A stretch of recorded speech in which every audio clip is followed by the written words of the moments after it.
Pessoal, bom dia, a paz de Cristo, uma manhã de bênçãos nesse domingo, que o Senhor possa falar conosco nessa manhã. Eu peço que você curta esse vídeo, se inscreva no canal mais uma vez, você que está chegando agora aqui no canal, você que já é inscrito, peço que curta e compartilhe, comente, é uma maneira de você abençoar o canal, se você se sentiu abençoado por essa mensagem. Fazendo isso, o YouTube vai recomendar esse canal e essas mensagens para outras pessoas. Nossa vida na presença do Senhor é um processo, e é um processo que tem que ser a cada dia vivido, a cada dia aperfeiçoado, né? A palavra diz lá em Oséias: conhecereis e prosseguireis em conhecerdes ao Senhor. Então, o conhecer já se deu na nossa vida a partir do momento em que aceitamos a Jesus, que tivemos um encontro com Ele e conhecemos a salvação que nos foi apresentada, né, através desse encontro.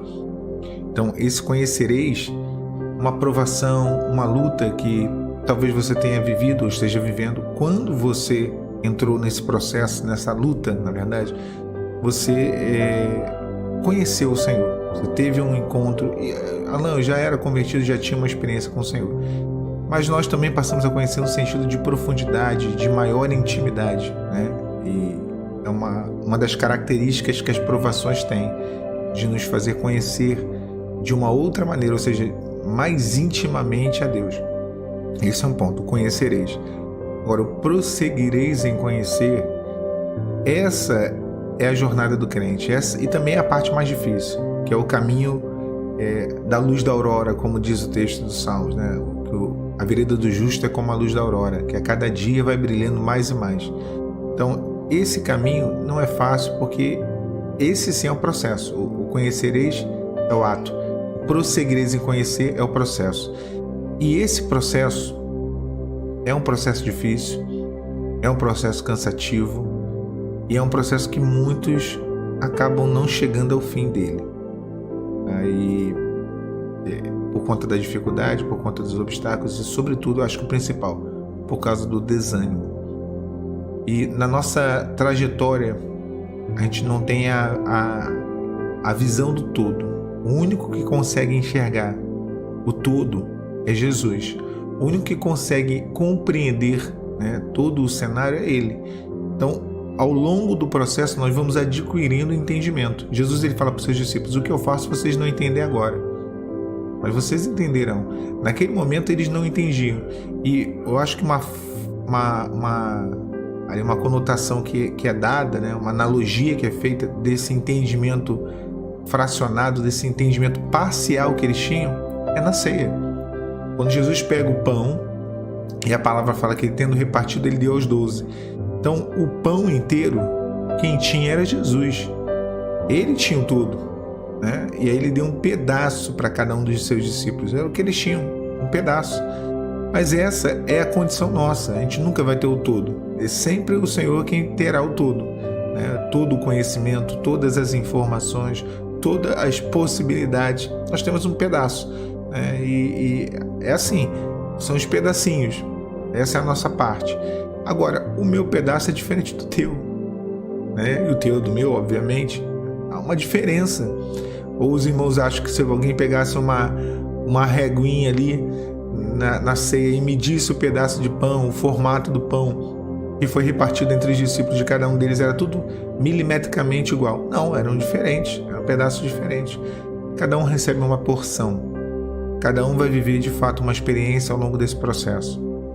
É claro que o nosso Deus é o mesmo Deus, a ação do Espírito Santo é a mesma ação, os recursos da graça de Deus são os mesmos recursos, oração, jejum, isso tudo é igual, é equivalente, mas é a mesma coisa. Mas o processo em si, né, é aquilo, são as várias formas de fazer a mesma coisa. Você pega uma receita na internet, e aí Deus, ele faz isso na nossa vida, ele faz isso conosco nos nossos processos. Você pega uma receita na internet, tem uma mosquinha aqui, pessoal, mas não se importa. Você pega uma receita na internet de, não sei, bolo de chocolate. Você vai achar umas 10 formas de fazer o mesmo bolo de chocolate. É impressionante, né? Você vê ali, uns vão botar uma coisa, outros vão botar outra, outros vão tirar uma coisa, outros vão fazer no seu modo de preparo um processo primeiro, outros vão fazer depois. E o Senhor, Ele faz isso na nossa vida. Por isso que, e aí trazendo para dentro da questão do bolo, né? Quando eu falo que as nossas experiências com Cristo, né, e aquilo que deve ser feito ou não, tem que ser nos joelhos, o Senhor quem vai te orientar, porque o processo não é a receita de bolo. Eu sempre comentei isso aqui no canal, especificamente sobre algumas coisas, mas eu acho que isso se aplica em tudo, em todas as áreas da nossa vida. Você não pode pegar a receita do bolo do outro, você não pode pegar o que o outro está falando, o que o outro está fazendo, o que o outro diz que funciona, porque funcionou na vida dele. Isso não é garantia de que funcionará na sua vida. Por isso que nós devemos dobrar os nossos joelhos e recorrer ao Senhor. Quando Davi ele enfrenta perdão, irmãos, a garganta está um pouquinho, mas vamos prosseguindo. Davi ele enfrenta aquele gigante. Saul pega a sua armadura e ele dá a Davi. E aí Davi ele bota aquela armadura e ele fala assim: eu não vou lutar contra o gigante com isso. Não posso usar isso. São as palavras de Davi. Não posso usar isso. É pesado demais para mim. Ele nunca tinha experimentado. Ele fala isso: eu nunca experimentei. Porque a armadura era de Saul. Eram as medidas de Saul, era o comprimento, era tudo de Saul. Não era possível que Davi usasse aquela armadura. Não serviria nele, né? E ainda que ele forçasse, não ia ser útil. Pelo contrário, ia ser algo que atrapalharia ele na luta dele contra aquele gigante, né? Então, às vezes tem gente aí que está querendo usar a armadura de Saul, está querendo usar a medida do outro. Tem gente aí que está querendo usar a metodologia que tá dando certo, tá dando certo lá na vida do outro, tá tudo certo que tá dando na vida dele, né? As coisas estão acontecendo, mas é porque Deus determinou aquilo para ele.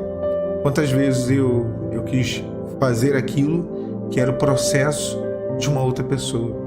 Quantas vezes eu quis pegar para mim o processo de uma outra pessoa e quis tomar atitudes e quis fazer escolhas e quis agir da maneira e não funcionou. Irmãos, eu sempre deixo aqui o exemplo do rei Jeroboão, quando ele vai até Damasco e ele copia o altar de Damasco e ele despreza o altar de bronze. A palavra fala que ele, tendo feito o altar semelhante, igual ao altar de Damasco, ele coloca esse altar lá em Jerusalém e ele coloca de lado o altar de bronze.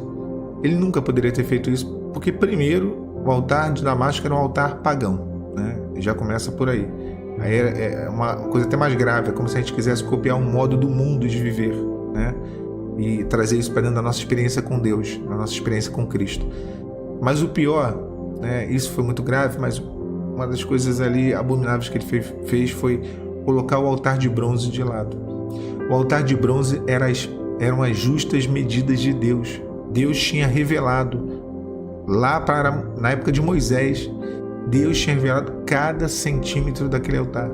A forma, o tamanho, a altura, o comprimento, a profundidade, tudo foi revelado pelo Senhor. E ele deixou aquilo de lado. Ele deixou de lado as medidas de Deus e colocou algo no lugar que não era medida de Deus para ser colocado. Tome cuidado com isso, né? Eu vou trazer muitas mensagens de fortalecimento, de renovo, de fé, mas outras de alerta para mim, inclusive para mim. São experiências que eu tive na palavra e eu vou estar sempre aqui compartilhando, estarei compartilhando sempre. Então, existe uma medida para você, existe um altar de bronze, existe um comprimento, uma altura, uma largura, existem formas do Senhor para você que são bênçãos na sua vida e possibilitarão o agir do Senhor, e o teu processo, que é único, que é singular, será um processo de bênçãos e de milagres, tá bom? Deus abençoe os irmãos nesse dia, nesse domingo. A paz do Senhor Jesus.